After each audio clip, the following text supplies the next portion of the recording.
بسم اللہ الرحمن الرحیم۔ کل کی نشست میں اللہ تعالی کی مخلوق فرشتے علیہ الصلاۃ والسلام ان کی بات چل رہی تھی اور اللہ تعالی نے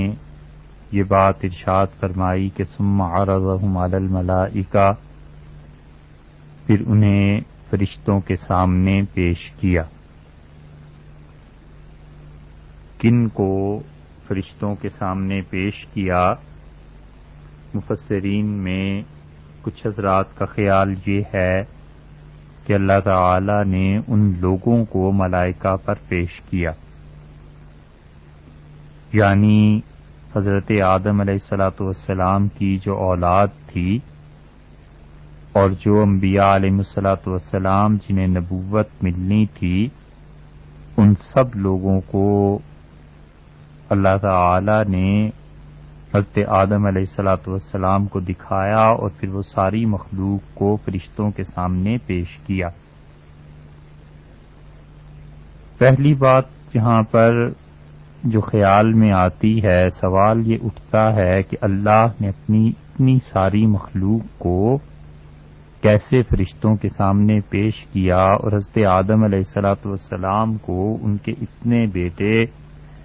جو 1,00,000 سے زیادہ انبیاء علیہ الصلاۃ والسلام تھے یا جو بھی انسان تھے، یہ کیسے دکھائے؟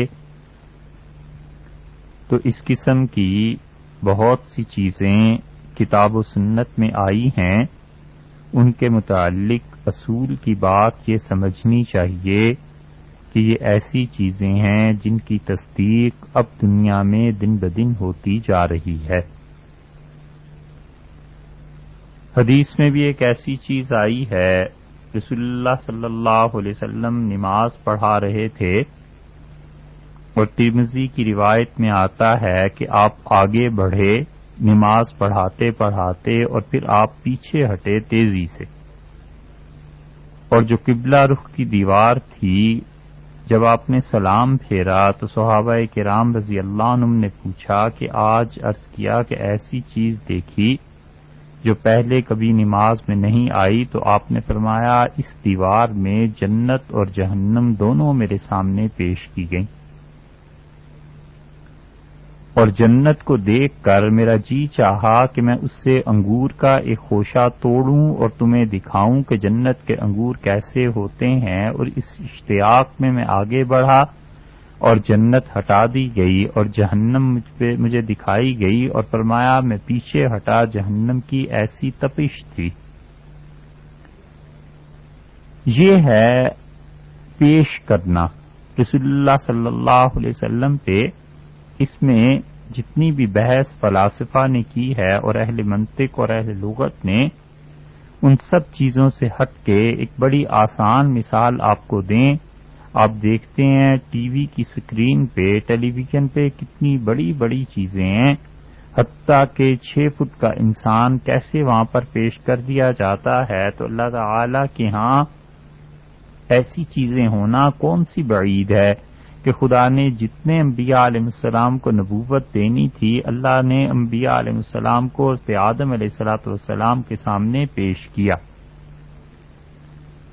اور یہ بھی تفسیر ہے کہ صرف انبیاء علیہ السلام کو ہی نہیں، اللہ کی جتنی مخلوق تھی سب دکھائی گئی آدم علیہ السلام کو۔ تو اگر یہ تفسیر مراد لے لی جائے تو پھر تو کافر بھی آئے ہوں گے، مومن بھی آئے ہوں گے، اولیاء کرام کو بھی دکھایا ہوگا اور انبیاء علیہ الصلاۃ والسلام کو بھی دکھایا ہوگا اور اشیاء کو بھی دکھایا۔ ان سب کو دکھانے کے بعد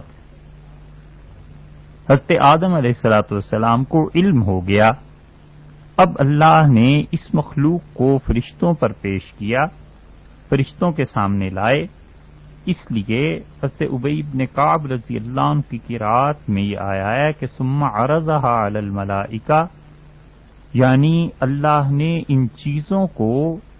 پیش کیا فرشتوں کے سامنے۔ لیکن متواتر قرات جو رسول اللہ صلی اللہ علیہ وسلم سے ثابت ہے وہ عرضهم کی ہے کہ ثم عرضهم علی الملائکہ، اللہ تعالی نے کیا ان چیزوں کو، انسانوں کو، سب کو فرشتوں کے سامنے پیش کیا۔ یہ دیکھیے کتنی لطیف بات ہے کہ پہلے تو تمام کے تمام اسما تھے، ان سے اشیاء کا علم آیا. حضرت آدم علیہ الصلوۃ والسلام کو اللہ تعالی نے علم سکھایا، اس سے علم کی فضیلت معلوم ہوئی، اور پھر اس کے بعد ملائکہ پر پیش کرنے میں اہل عقل کی شرافت کا اظہار ہوا کہ عقل مند لوگ جو تھے، جن لوگوں کو خدا نے عقل دی تھی، شعور دیا تھا، سمجھ دی تھی، چاہے وہ کتنے ہی کم درجے کی کیوں نہ ہو، اس سے معلوم ہوتا ہے کہ اہل علم کے بعد اہل عقل کا بڑا رتبہ اور بڑا مقام. اسی لیے ایک حدیث میں آتا ہے کہ رسول اللہ صلی اللہ علیہ وسلم نے فرمایا کہ اہل جنت کے درجات ان کے عقل کے مطابق ہوں گے. اور اس حدیث کی شرح میں محدثین نے اور بہت سی چیزوں کے علاوہ یہ بات بھی لکھی ہے کہ جس انسان کو اللہ نے عقل دی ہے، جب اپنی عقل کو استعمال کرے گا تو خدا کی نافرمانی کے قریب کیوں جائے گا؟ اس کی عقل اسے بتائے گی کہ آج جس مالک کی نافرمانی کر رہے ہو، کل کو اس کی گرفت میں بھی آ سکتے ہو، تو اپنے آپ کو انسان باندھ کر رکھے گا، اپنے نفس کو لگام ڈال کر رکھے گا. انسان کا نفس دودھ پیتے بچے کی طرح ہے، جب تک ماں پلاتی رہتی ہے بچہ بھی پیتا رہتا ہے، اور ماں اگر نہ چھڑائے تو بچہ دودھ کو نہیں چھوڑتا، چاہے اس کی عمر 3 برس ہو جائے اور 4 برس ہو جائے. اس لیے انسان اپنے نفس کو دودھ پلانے والا بچہ نہ بنائے، دودھ چھڑا دینا چاہیے، اس کی خواہشات کے خلاف بھی کرنا چاہیے. یہ نہیں ہے کہ نفس جو کچھ کہے اس کو کر لیا جائے. نفس جب غالب آتا ہے، چاہے وہ غصے کے ذریعے غالب آئے اور چاہے وہ خواہشات کے ذریعے غالب آئے، نفس جب غالب آتا ہے تو انسان کی عقل ماند پڑ جاتی ہے. ایسے ہی جیسے بادل کا ایک ٹکڑا ہوتا ہے بظاہر چھوٹا سا، لیکن سورج کو چھپا لیتا ہے. تو اہل علم کے بعد اہل عقل کی بات آئی. یہ ارزہم میں جو ضمیر ہے یہ کدھر لوٹ رہی ہے؟ یہ کہتے ہیں اہل تفسیر کہ وہ لوٹ رہی ہے انسانوں کی طرف، یا وہ اشیاء جن اشیاء کا علم اللہ نے دیا تھا. تو ساری بحث کا خلاصہ یہ نکلا کہ حضرت آدم علیہ الصلوۃ والسلام کو یا تو حقیقتاً سب چیزیں دکھائی گئیں، یا مثالی طور پر سب چیزیں دکھائی گئیں، یا تصویریں دکھائی گئیں، اور پھر اسی طرح ان مخلوقات کو ملائکہ پر پیش کیا. مصنف عبد الرزاق میں حضرت عبداللہ ابن مسعود رضی اللہ عنہ کی ایک روایت آئی ہے، اور اس روایت میں یہ آتا ہے کہ حضرت آدم علیہ الصلوۃ والسلام کو سب مخلوق کے نام سکھا کر پھر اس مخلوق کو ملائکہ پر پیش کیا. کچھ بھی مراد لے لی جائے، اللہ تعالی نے مخلوق کو حضرت آدم علیہ الصلوۃ والسلام کو دکھایا، پھر اس کے بعد فرشتوں کے سامنے پیش کیا. اب فرشتوں کے سامنے پیش کرنے کے بعد اشیاء ان کے خواص، اشیاء کی چیزیں، اشیاء کی خصوصیات اور سب چیزیں دکھانے کے بعد اب اللہ نے فرمایا فقال انبئونی، اللہ تعالی نے فرمایا بتلاؤ باسماء ہؤلاء، نام ان چیزوں کے، ان کنتم صادقین، تم سچے ہو. مجھے ان چیزوں کے نام بتا. کن چیزوں کے نام پوچھے؟ ایک تفسیر یہ کی گئی ہے کہ اللہ تعالی نے نام پوچھے ان فرشتوں سے کہ تم نام بتاؤ کہ ان انسانوں کے نام کیا، ان ناموں سے مجھے آگاہ کرو. اور ایک تفسیر یہ کی گئی ہے کہ چیزوں کے نام بتاؤ، یہ چیزیں جو انسانوں کے استعمال کی ہیں ان چیزوں کے نام کیا ہے. کسی کو کچھ پتا نہیں تھا، اس لیے اللہ کے فرشتے، ان کو کوئی تعلق ہی نہیں تھا ان چیزوں سے. انہیں کیا معلوم کہ کھانے پینے کی چیزیں کیا ہوتی ہیں؟ انہیں کیا معلوم ہو سکتا تھا کہ حضرت آدم علیہ الصلوۃ والسلام کی اولاد میں کون کس پیغمبر کا علیہ السلام کا کیا درجہ ہے اور کیا اس کا نام پتا. اللہ نے فرمایا کہ انبئونی باسماء ہؤلاء، ان چیزوں کے نام مجھے بتاؤ. اور نام ہی نہیں صرف مراد، بلکہ بعض مفسرین نے لکھا ہے کہ خواص اور آثار بتاؤ، کہ اگر کوئی انسان فلاں چیز کو کھائے گا اس کا کیا اثر مرتب ہوگا.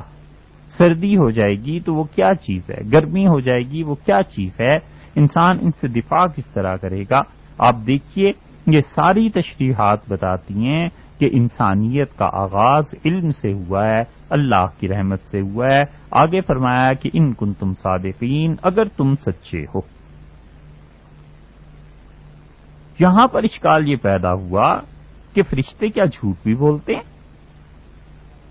دیکھا آپ نے، اللہ تعالی نے فرشتوں سے کہا کہ اگر تم سچے ہو تو تم مجھے بتاؤ۔ مفسرین نے یہاں جو کچھ لکھا ہے اس کا خلاصہ آپ سے عرض کرتے ہیں۔ یہاں ایک بات تو یہ سمجھ لینی چاہیے کہ سچائی کا دعویٰ کس چیز کو آخر کہا گیا ہے اور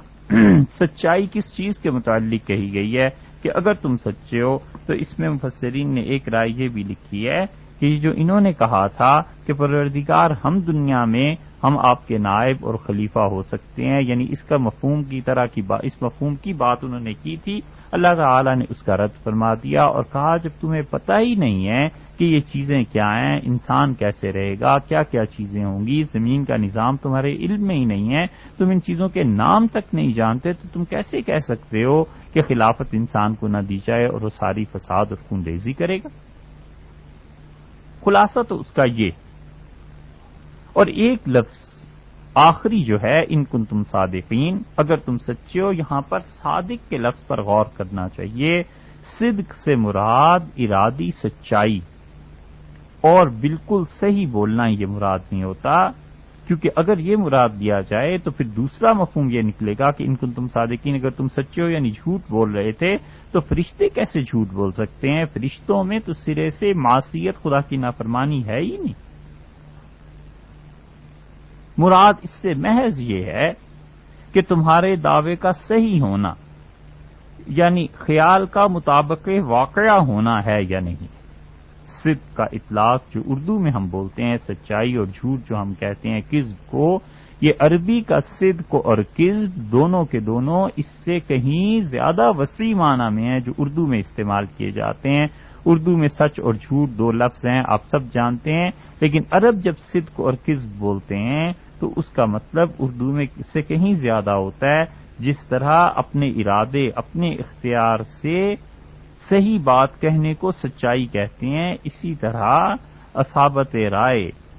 جو صحیح رائے ہے، جو خیال اور نفس واقعہ کے مطابق ہے، اس کا بھی ایسے ہی اطلاق ہوتا ہے۔ آپ دیکھیے اردو کے یہ سچ اور جھوٹ کے مطابق اردو کے سچ اور جھوٹ کے مقابلے میں جو عربی میں صدق اور کذب کا لفظ استعمال ہوتا ہے، اگر انسان کے ذہن میں وہ چیز نہ ہو تو پھر کتاب و سنت کی کئی چیزیں ایسی ہیں جن میں انسان کھٹک جاتا ہے کہ یہ اس نے جھوٹ کہا۔ اردو میں سچ اور جھوٹ کا تعلق لازمی طور پر بولنے والے کے دل سے اور اس کی نیت سے ہوتا ہے، اور کسی انسان کا سچا اور جھوٹا ہونا اس کی اخلاقی صفات میں داخل ہے، لیکن عربوں نے اس مفہوم کو بہت وسیع رکھا ہے کہ ان کے ہاں صدق اور کذب میں یہ مفہوم لازمی نہیں، صرف اتنی سی بات ہوتی ہے کہ واقعے کے مطابق ہے یا نہیں، فاعل کی نیت کو، ارادے کو کوئی دخل نہیں ہے۔ مثلا حضرت عبداللہ ابن عمر رضی اللہ عنہما نے ایک بات کہی اور حضرت عائشہ رضی اللہ عنہا فرماتی ہیں کہ اس نے جھوٹ بولا، حدیث میں ایک جگہ آیا ہے۔ اب جب کوئی آدمی اردو کا سچ جھوٹ دیکھتا ہے تو وہ ٹھٹک جاتا ہے کہ اتنی بڑی بات ایک صحابی کے خلاف دوسرے صحابی رضی اللہ عنہ نے کیسے کہہ دی، حالانکہ ان کے ہاں کذب کا یہ مطلب نہیں ہے کہ جان بوجھ کے کوئی انسان جھوٹ بولتا ہے، بلکہ مطلب یہ ہے کہ جو واقعہ انہوں نے اپنے علم کے مطابق رسول اللہ صلی اللہ علیہ وسلم کا بیان کیا اس کی حقیقت یہ نہیں تھی۔ ایک صحابی رضی اللہ عنہ کہتے ہیں کہ رسول اللہ صلی اللہ علیہ وسلم نے ایک وتر پڑھا، دوسرے صحابی رضی اللہ عنہ اس کے مقابلے میں کہتے ہیں کہ اس نے جھوٹ بولا۔ اس کا یہ مطلب نہیں ہے کہ رسول اللہ صلی اللہ علیہ وسلم نے ایک وتر نہیں پڑھا تھا، مطلب یہ ہے کہ اس صحابی رضی اللہ عنہ کو جو ایک وتر پڑھنے کے قائل تھے وہ اپنے علم کے مطابق بات کر رہے ہیں اور سچی بات کر رہے ہیں۔ یہ دوسرے صحابی رضی اللہ عنہ جانتے ہیں کہ ایک وتر نہیں تھا بلکہ 2 رکعتیں اس کے ساتھ اور بھی ملا دی تھیں، اور ان صاحب کو صرف ایک کا علم ہو سکا ہے، 2 کا علم ان تک نہیں پہنچا، تو یہ عدم علم جو تھا کہ ان کو پتہ نہیں چل سکا، انہوں نے عربی کے مطابق سے جھوٹ سے تعبیر کر دیا۔ آپ دیکھ کے آ رہے ہیں کہ دریا چڑھا ہے اور سیلاب آ رہا ہے، اور ایک شخص جس نے نہیں دیکھا وہ لوگوں کو یہ بتاتا ہے کہ لوگوں دریا میں کوئی طغیانی نہیں ہے، آپ کو علم ہے اس واقعے کا اور اسے علم نہیں ہے۔ اس کا علم یہ ہے، اس نے 2 گھنٹے پہلے دریا کو دیکھا تھا، وہ آ کے لوگوں کو یہ بتا رہا ہے کہ دریا میں طغیانی نہیں، اور آپ نے آ کے بتایا کہ طغیانی ہے، تو جب آپ اس آدمی کی عربی زبان میں تردید کریں گے تو آپ کہیں گے وہ جھوٹ بولتا ہے وہ سچا، لیکن اس جھوٹ کا مطلب یہ ہوا کہ اسے حقیقت واقعہ کا علم نہیں ہے، جو حقیقی صورتحال پیش آ رہی ہے اس کا علم نہیں ہے اسے، بس اتنی بات ہے۔ عربوں میں سچائی اور جھوٹ اتنے وسیع معنی میں استعمال ہوتا تھا، اگر انسان کے ذہن میں سچائی اور جھوٹ دونوں کا یہ تصور رہے کہ کوئی بھی آدمی بولنے والا اس کی نیت اور ارادے کو اگر دخل نہیں ہے تو عرب اسے بھی سچ اور جھوٹ کے مطابق شمار کرتے ہیں، تو پھر کتاب و سنت کی کئی عبارتیں حل ہو جاتی ہیں۔ اب یہاں پر دیکھ لیجئے کہ اللہ تعالیٰ نے فرمایا اگر تم سچے ہو تو یہ بتاؤ، فرشتے کیا جھوٹ بول سکتے تھے؟ ان سے معصیت ہے ہی نہیں، ان میں تو خدا کی نافرمانی ہے ہی نہیں۔ اس کا مطلب یہ ہوا کہ جو کچھ تم کہہ رہے تھے اگر اس قول کے مطابق، اس بات کے مطابق ہی ہے تو اب تم بتاؤ۔ تم تو کہہ رہے تھے کہ حضرت آدم علیہ الصلوۃ والسلام کی جو ذریت اور آگے اولاد ہوگی یہ خون بہائیں گے، یہ کام کریں گے، تو وہ جو خون بہانا تھا، وہ جو سب چیزیں کرنی تھیں، دیکھو ہم نے تمہیں کتنے لوگ دکھائے ہیں، تم ان کے نام نہیں جانتے، ان کے خواص نہیں جانتے، تمہیں اس کا کچھ پتہ نہیں ہے، تو اب بتاؤ تم سچے ہو یا نہیں۔ فرشتے اس اعتبار سے سچے تھے کہ انہوں نے قیاس کیا کہ اس زمین پہ پہلے جنات بستے تھے، یہ چیزیں ہوتی تھیں، لیکن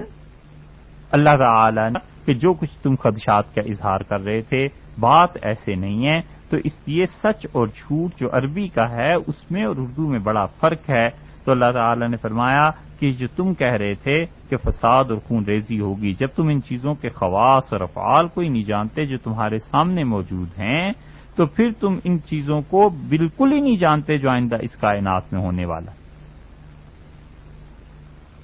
اس لیے فرشتوں نے جب اپنی بات کو چھوڑا ہے تو اللہ تعالی نے فرمایا قالوا سبحانک، فرشتوں نے کہا اے پروردگار تو پاک ہے، لا علم لنا، کوئی علم نہیں ہے ہمارے لیے، الا سوائے ما علمتنا، اس علم کے علمتا تو نے سکھایا ہے نہ ہمیں، سوائے اس علم کے جو اللہ آپ نے سکھایا اور کوئی علم نہیں، انک انت العلیم الحکیم، اور بلا شک و شبہ اللہ آپ ہی ہیں جو علم والے ہیں، الحکیم، اور اے پروردگار تو ہی ہے جو حکمت والا۔ سب سے پہلی بات اس آیت کریمہ میں آپ دیکھیے کہ فرشتوں نے بات ادب سے شروع کی، اور انہوں نے اپنا گفتگو کا آغاز سے کیا کہ سبحانک، اللہ تیری ذات پاک۔ یہ ادب سکھایا ہے قرآن نے کہ اللہ تعالی سے جب کوئی بات کرے انسان، دعا مانگے تو اس کی تعریف سے شروع کرے۔ فرشتوں نے اس چیز کو سکھایا، فرشتوں نے اللہ کی خدمت میں عرض کیا، اور وہی چیز ہے جو انسانوں کے لیے اللہ تعالی نے قرآن پاک میں نازل کر دی۔ اسی لیے حدیث میں کئی جگہ آیا ہے کہ رسول اللہ صلی اللہ علیہ وسلم نے فرمایا جب تمہیں دعا مانگنی ہو تو تم سب سے پہلے اللہ کی حمد و ثنا کرو، اور پھر اپنے نبی صلی اللہ علیہ وسلم پہ درود بھیجو، اور پھر اس کے بعد تم اس چیز کو کہو جو تم چاہتے ہو کہ اللہ تعالیٰ تمہاری دعا کو قبول کر لے۔ تو پہلی بات اس سے یہ ادب معلوم ہوا، فرشتوں نے کہا سبحانک، اللہ تیری ذات پاک۔ ہم نے جو کچھ کہا مراد یہ تھی کہ اپنے علم کے مطابق کہا، لیکن تیرا علم اس سے کہیں زیادہ وسیع ہے، خدایا ہمارے علم کو تیرے علم سے کوئی مناسبت نہیں ہے، کوئی تعلق نہیں ہے، لا علم لنا، سرے سے ہمارا علم ہے ہی نہیں تیرے مقابلے میں پروردگار، الا ما علمتنا، سوائے اس علم کے جو اللہ تو نے سکھا دیا۔ یہ ہے دوسری چیز اس آیت کریمہ میں قاری ضرب پڑی ہے کہ جو لوگ فرشتوں کی عبادت کرتے ہیں اور جو لوگ فرشتوں سے مدد مانگتے ہیں اور اللہ کی توحید میں شرک کا ارتکاب کرتے ہیں، یہ فرشتوں کی زبان سے بار بار عبدیت کا اظہار ہو رہا ہے، اللہ کی بندگی کا اظہار ہو رہا ہے کہ پروردگار ہم تیرے ہی بندے۔ اسی لیے قرآن پاک میں کتنے ہی مقامات ایسے ہیں جہاں پہ اللہ تعالی نے فرشتوں کا ذکر فرمایا ہے اور صاف بتلایا ہے کہ اللہ کے فرشتے اللہ کے سامنے کیسی بات کرتے ہیں اور اللہ تعالی کے ساتھ ان کا تعلق کیا ہے۔ اسی لیے سورہ صافات کو جب اللہ تعالی نے شروع فرمایا ہے تو اس میں پہلی بات یہی کہی ہے کہ والصافات صفاً، قسم ہے ان صف باندھنے والوں کی جو صفوں کی شکل میں کھڑے ہو جاتے ہیں، یعنی اللہ کی عبادت کرتے ہیں، اللہ کی تسبیح کرتے ہیں۔ فالزاجرات زجرا، اور ڈانٹنے والوں کی ان کی قسم جو ڈانٹتے ہیں۔ جب شیاطین اوپر کو جاتے ہیں تو یہ شیاطین کو ڈانٹتے ہیں اور ان کو اللہ تعالی کے فیصلے اور جو اللہ کے ہاں چیزیں ہوتی ہیں ان کو سننے نہیں دیتے کہ تاکہ یہ آ کر اور شیطانوں کو نہ بتائیں۔ اور پھر فرمایا فالتالیات ذکرن، اور پھر پڑھنے والوں کی قسم جو یاد کرتے ہیں ان الہکم لواحد، یقیناً یہ سب کے سب اس بات پر گواہ ہیں کہ تمہارا پروردگار بس اکیلا ہے، ایک ہی اللہ ہے۔ ایک اور مقام پر فرمایا ہے کہ یہ فرشتے وہ بات کرتے ہیں اور کہتے ہیں وما منا الا لہو، اور ہم میں سے کوئی ایسا نہیں ہے لہو مقام معلوم جس کو اپنی حد کا پتہ نہ ہو کہ اللہ کے سامنے کس حد تک بات کی جا سکتی ہے اور کس حد سے آگے نہیں بڑھا جا سکتا۔ ہر ایک کا ایک ٹھکانہ مقرر، فرشتے اپنی حد سے آگے نہیں چل سکتے۔ وَإِنَّا لَنَحْنُ الصَّافُّونَ، اور فرشتے یہ کہتے ہیں کہ بلا شک و شبہ اللہ ہم ہی ہیں جو ہیں، ہم ہی ہیں یقیناً جو کتار باندھ کر اللہ کے سامنے کھڑے ہیں اور اللہ کی تسبیح کرتے ہیں۔ وَإِنَّا لَنَحْنُ الْمُسَبِّحُونَ، اور یقیناً ہم ہی ہیں جو اللہ کی پاکی بولنے والے ہیں، اللہ تعالیٰ کی صفات اس کی تعریف بیان کرنے والے ہیں۔ تو فرشتے تو اتنے لاچار ہیں پروردگار کے سامنے، کیا مجال ہے کہ کوئی بات چل سکے۔ اس لیے یہاں پر پہلی بات یہ فرمائی گئی کہ سبحانک، اے پروردگار تیری ذات پاک ہے، لا علم لنا الا ما علمتنا، اللہ میں کوئی علم نہیں ہے اور ہم ناچیز بندوں کی علم تیرے سامنے پروردگار نہ ہونے کے مترادف ہے، ہمارے علم میں کیا چیز ہے سوائے اس علم کے جو اللہ آپ نے ہمیں سکھا دی۔ اللہ تعالی کے علوم، اللہ کی صفات، تخلیق کی صفت ہے، قدرت کی صفت ہے، اللہ تعالی کی تکوینیات کی صفت ہے،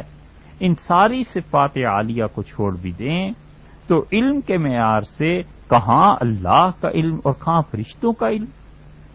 یہ نور کے بنے ہوئے پتلے کس سچائی اور سادگی کے ساتھ کہتے ہیں کہ پروردگار بس ہمیں اتنا ہی علم ہے جتنا آپ نے ہمیں دے دیا ہے، بارئلہ علم ہمارے پاس کہاں، یہ جتنا علم ملا بھی ہے یہ تیرا ہی کرم ہے، تیرے لطف و کرم کا نتیجہ ہے، یہ تو صدقہ ہے ہم پہ۔ اور پھر اسی مناسبت سے آگے آپ دیکھیے اللہ کی دو صفات فرشتوں نے ذکر کی، انہوں نے کہا انک انت العلیم الحکیم، اللہ آپ ہی علم والے ہیں، اللہ آپ ہی حکمت والے ہیں۔ فرشتوں سے ادب سیکھنا چاہیے ان نالائق انسانوں کو جو اللہ کے بارے میں اپنی زبان حد سے بڑھ کر استعمال کرتے ہیں کہ فرشتوں نے اللہ تعالی کے معاملے میں علم کا تذکرہ کرتے ہوئے پھر نام بھی خدا کے وہی لائے۔ اس لیے اللہ تعالی کے اسماء حسنی جتنے ہیں ان میں بڑی گہری حکمت ہے۔ یہاں آپ دیکھیے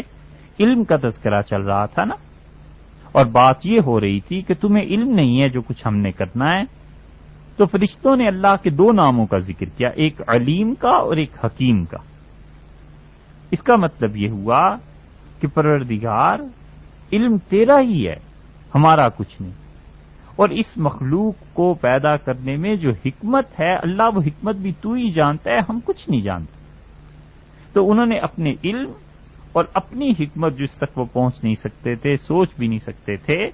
ان سب چیزوں کی نفی کر دی اور انہوں نے حکیم کہہ کر یہ بتا دیا کہ پروردگار تیرا ہر حکم حکمت پر مشتمل ہے، تیرے ہی ہاں عدل ہے، تیرے ہی ہاں علم ہے، ہم کچھ نہیں۔ بہترین سے بہترین طریقے پر اور بڑی سی بڑی باریکیاں ہر چیز اللہ پر روشن ہے، اس لیے فرشتوں نے ان ناموں کا ذکر کیا۔ اس سے ہمیں یہ بھی سبق ملتا ہے کہ اللہ تعالی کے ساتھ دعا کا تعلق کیسے جوڑا جائے۔ مثلا کسی انسان نے اللہ سے مغفرت مانگنی ہے تو یا غفار اس کا تذکرہ کیا جائے۔ اللہ تعالی سے علم کسی چیز کا مانگنا ہے تو یا علیم اس کا تذکرہ کیا جائے۔ حضرت علی رضی اللہ عنہ کی خدمت میں ایک آدمی آیا اور مصنف ابن ابی شیبہ وغیرہ میں آیا ہے کہ اس نے حضرت علی رضی اللہ عنہ سے شکایت کی اپنی بیماریوں کی، تو حضرت علی رضی اللہ عنہ نے اسے کہا کہ میں تمہیں ایک چیز بتاؤں، جب تم بیمار ہو جاؤ تو یہ پڑھا کرو، اور انہوں نے فرمایا کہ یوں کہا کرو یا حلیم یا کریم، یا حلیم یا کریم، اللہ کے یہ دو نام کثرت سے پڑھا کرو بیماری کے عالم میں۔ یا حلیم اے وہ ذات جو بڑی بردبار ہے، حلم والی ہے، تحمل کرتی ہے، یا کریم اے پروردگار جو بڑا کرم کرنے والا ہے۔ اور پھر انہوں نے کہا رسول اللہ صلی اللہ علیہ وسلم انہی دو ناموں کی تلقین فرماتے تھے جب کوئی آدمی بیمار ہو جاتا تھا۔ آپ نے دیکھا یہ حلیم اور کریم دو نام بیماری میں کیوں تلقین کیے گئے؟ اس لیے کہ انسان اپنے گناہوں کی وجہ سے بھی کبھی بیمار ہو جاتا ہے، پکڑا جاتا ہے، اللہ کو منظور یہ ہوتا ہے کہ خدا اسے پاک کر دے، تو انسان گویا اللہ سے کہتا ہے کہ پروردگار تو بڑا بردبار ہے، بڑا متحمل ہے، تو بڑا حلم والا ہے، میرے گناہوں سے درگزرو، اے کریم ذات تیرا کرم میرے شامل حال ہو جائے، یہ بیماریاں دور ہو جائیں۔ یہاں فرشتوں نے اسی لیے اللہ تعالی کے دونوں ناموں کا ذکر کیا اور انہوں نے کہا پروردگار کیا ہے؟ انک انت العلیم الحکیم، اللہ علم بھی تیرا ہے اور حکمت بھی تیری ہے۔ اس سے ایک اور مسئلہ بھی معلوم ہوتا ہے، اور وہ یہ ہے کہ فرشتوں نے اپنی زبان سے خود یہ کہا، اور حقیقت بھی یہی ہے کہ اللہ علم اتنا ہی ہے جتنا تو سکھا دے۔ اس سے معلوم ہوتا ہے کہ کسی انسان کے پاس بڑے سے بڑا علم بھی اسی وقت ہے جب اللہ کسی کو علم دے دے، اور اللہ اگر علم نہ دے تو بڑے سے بڑا آدمی بھی خود سے کچھ نہیں جان سکتا۔ نبی کریم صلی اللہ علیہ وسلم اللہ تعالی کے علم کا کامل ترین مظہر دنیا میں کوئی ہو سکتا تھا تو وہ ہستی تھی، اس کے باوجود جتنا علم اللہ نے انہیں دے دیا بس اتنا ہی علم تھا۔ یہ کوئی سوال ہی پیدا نہیں ہوتا کہ اللہ کی مخلوق میں سے کوئی بھی از خود کوئی جان لے۔ اللہ علم کو بھیجتے ہیں اور اللہ کے متعدد ذرائع ہیں انسانوں کو علم سکھانے کے۔ اللہ تعالیٰ علم دیتا ہے مکشوفات کے ذریعے بھی، اور اللہ علم دے دیتا ہے الہام کے ذریعے بھی، اور اللہ تعالیٰ علم دیتا ہے وحی کے ذریعے بھی، اور خدا علم کسی چیز کا دے دیتا ہے خواب کے ذریعے بھی، اور خدا تعالیٰ علم دے دیتا ہے تربیت کے نتیجے میں بھی، اور اللہ علم دے دیتا ہے تقوی کے نتیجے میں بھی۔ اللہ کی کوئی ایک طریقہ تھوڑی ہے، بے شمار طرائق ہیں جن سے اللہ اپنے بندوں کو علم دیتا ہے، مگر اتنا ہی جتنا وہ سکھا دے، اور جس چیز کو اللہ نے نہیں سکھایا وہ علم انسان تک نہیں آ سکتا۔ اس لیے یہ سوچنا چاہیے کہ اللہ ہی کی ذات عالم الغیب ہے، غیب کا سارا علم اللہ ہی جانتا ہے۔ اپنے بندوں میں سے جس بندے کو جتنا اس نے بس دے دیا ہے اللہ ہی نے دیا ہے، اللہ ہی کی عطا ہے۔ کسی میں مخلوق میں یہ طاقت نہیں ہے کہ از خود اس سے اللہ کے علوم میں سے از خود کچھ حاصل کر لے۔ اللہ کا کرم ہو تو اسے سکھا دیا جائے گا۔ اس مسئلے کی تشریح انشاءاللہ کل کی نشست میں عرض کریں گے۔ السلام علیکم ورحمۃ اللہ وبرکاتہ۔